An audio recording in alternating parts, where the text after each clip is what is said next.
everyone. I'm out here on this beautiful day in Sarasota. The sun is shining very much. Why I have my sunglasses on, but I want to show you how beautiful it is today. Do you see how gorgeous? Just wanted to share that with you. But I woke up this morning and I right away heard the Lord say, "Would you tell everyone how much I love them?" I'm going to stop there for just a moment because there might be some of you that say, "Wait, how did you hear the Lord tell you that?" Well, let me tell you, it's just like a friendship.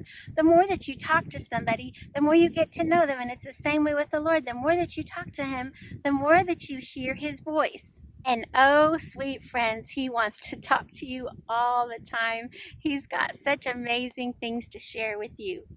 So when I heard the Lord say, "Tell them how much I love them," this song popped in my head. I'm not sure if it's a hymn or not, but it goes like this.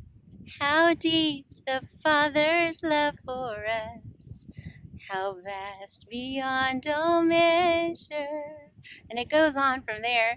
I thought, and right away after that song, I heard the verse that comes from Psalms that talks about He loves us and His loving thoughts towards us are more than the grains of sand. And that's the reason why I came here to the beach. I want to just show you here. Here's just a simple picture. Just a small amount of sand in my hand. I'm going to do that again. Look at that's just a small amount. So His loving thoughts are more towards us than the grains of sand. Let me show you here. Let's look at this beach for a minute. We're going to take another look at it here. Do you see how much sand we got here? Just in this beach alone. And think of all the beaches, all the sand in the ocean. Oh my goodness. So David was saying, "God, you left me that much." But let me tell you today that Jesus is saying to you, He loves you that much and so much more. He knew you before you were born, and He fashioned you and knit you together in your mother's womb. Jesus was here on the earth. He said to everyone, "The very hairs on your head are numbered." He wanted to let us know that the very finite details of our life are so important to Him. Nothing too small. There's nothing too big for Him. He's got it all. He sees our every thought. He knows everything. He wants you to come to Him and tell Him anything and everything. He already knows it. So I have a demonstration that I'd like to show you. Do you remember as kids we would get a little daisy and we would say, "He loves me not, He loves me not." Well, I want to show you how Jesus sees that. He loves me. He loves me. I woke up so angry today. Well, He loves me. I'm struggling so much with attitudes. He loves me. I have these addictions that I'm just having a hard time getting over, and I'm just beating myself up about it, and I just don't know if I can get past this. Guess what? He loves me. And not only does He love you, but He wants to restore you and help you in that. And then again, He loves you, and He loves us, and He loves us, and He loves us. And when all those are done, He continues to love us. See, He intricately made you and fashioned you. And He said, "I love you with an everlasting love."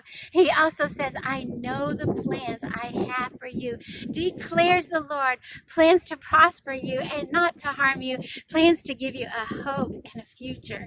I don't know what you think about all that. You might think things are too far gone, or how could He forgive you, or how could you be His, or how can He forgive me?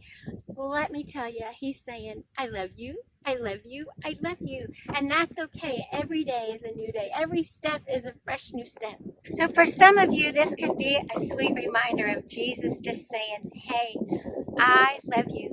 But for some of you, it could be something like, "Lord, I don't even know what that looks like. I don't know how to talk to you." And it's as simple as saying, "Jesus, I love you. Can you take away the sins that I have, and can you make me new? I want to know you." Oh, He wants you to know Him. And He can't wait to start talking to you every day. Again, the more you do it, the more you're going to love it. And you're going to hear His just gentle whispers from the time you wake up. And the enemy's going to try to knock you down, but Jesus is going to be right there for you saying, come on, let's go. I've got great plans for you today. Would you mind if I pray with you today? Father, I thank you for all my brothers and sisters here today. Lord, I thank you that you're saying how much you love us, Lord. Would you let them feel your love surrounding them, all about them. I thank you, Lord, that you just want that relationship with us, how much you love us, how much you love them. Father, I pray for any things that they might be going through, Father, they don't understand and they don't know how they're going to make it through. Father, you make a way where there seems to be no way, and you go above and beyond what we can ask or think. And I pray, Lord, that you do that in each one's life here today. Father, I thank you that they put their head down in sweet peace tonight as they go to sleep, Lord, and when they wake in the morning, they feel your presence right beside them. I thank you, Jesus, for your love outpouring. I just give you the praise and the glory today in your sweet name. Amen. He will never leave you or forsake you. That's all for now, friends.